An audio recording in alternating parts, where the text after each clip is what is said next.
अस्सलाम वालेकुम everyone, this is doctor Sahar Chawla, right heart your service. Estrogen toxicity पे हमेशा बात करती हूँ, ज़ीनो एस्ट्रोजेंस पे बात करती हूँ, बॉडी में एस्ट्रोजन लोड ज़्यादा हो गया है, उस पे हमेशा बात करती हूँ। मैंने कहा ज़रा आज एस्ट्रोजन फीमेल हार्मोन कम होने पे भी बात कर लेते हैं, जो कि उतना ही कॉमन है जितना बॉडी में टॉक्सिक एस्ट्रोजन ज़्यादा होना कॉमन है। और क्योंकि एस्ट्रोजन कम होने के सिम्पटम्स टॉक्सिक एस्ट्रोजन ज़्यादा होने के सिम्पटम्स के साथ बहुत मिलते-जुलते और कोलाइड करते हैं, तो इस पर बात होना बहुत ज़रूरी है।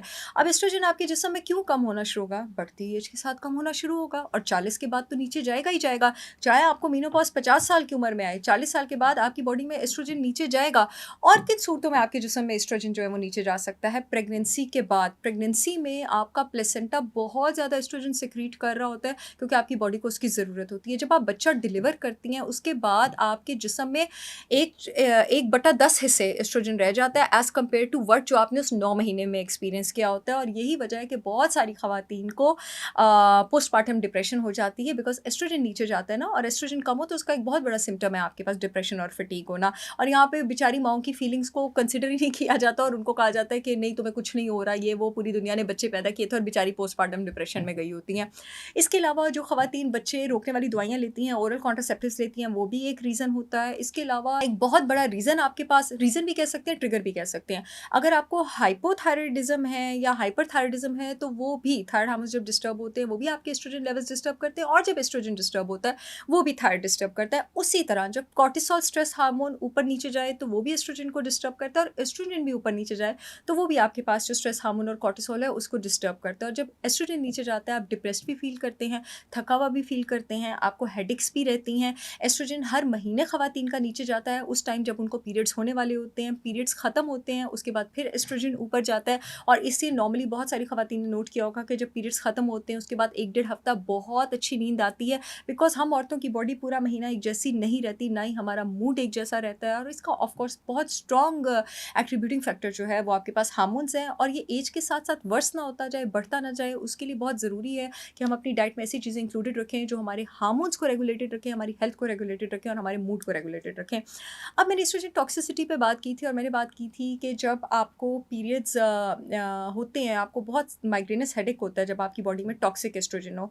जब आपकी बॉडी में एस्ट्रोजन कम हो, तब भी आपको हेडेक होता है। लेकिन डिफरेंस क्या है? जब एस्ट्रोजन टॉक्सिसिटी हो, बहुत सा क्रैम्प्स होते हैं और उसके साथ-साथ ब्लीडिंग बहुत हेवी होती है। जब एस्ट्रोजन कम होता है, आपको दर्द या ना होती है या दर्द बिल्कुल भी नहीं होती, और ब्लीडिंग आपको टॉक्सिसिटी में बहुत ज़्यादा होती है। जब कम हो तो ब्लीडिंग बहुत कम होती है। अगर एकदम आपको पहले 4, 5, 6 दिन ब्लीडिंग रहती थी और अब डेढ़, 2 या 3 दिन आपको ब्लीडिंग रहती है, और आपको पेन भी नहीं होती, और तीसरे दिन बिल्कुल ब्लीडिंग कम हो जाती है, आपको और किसी टेस्ट की ज़रूरत नहीं, और साथ सर भी भारी होता है, सर में भी दर्द होती है, समझ आएँ आपका जो फीमेल सेक्स हार्मोन है, आपका जो एस्ट्रोजन है, वो अब आपके पास नीचे जा रहा है।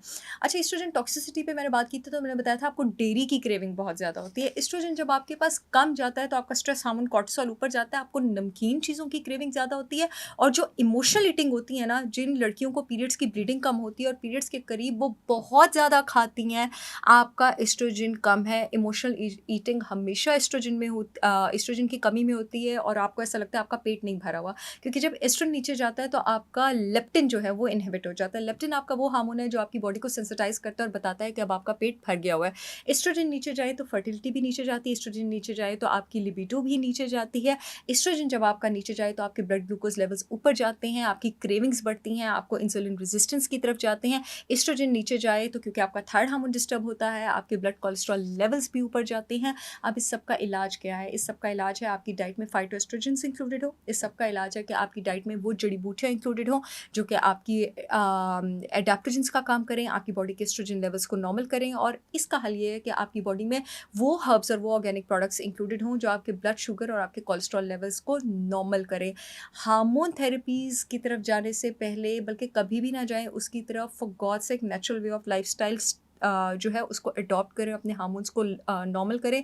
मेरे पास हज़ारों ऐसी क्लाइंट्स हैं जिनका 1-2 महीने में सिर्फ सही लाइफ़स्टाइल करके और चंद राइट जड़ी-बूटियों से हमने एस्ट्रोजन लेवल्स और ब्लीडिंग बिल्कुल ठीक किया, बल्कि माशाल्लाह मेरी क्लाइंट्स ने कंसीव किया उसके बाद।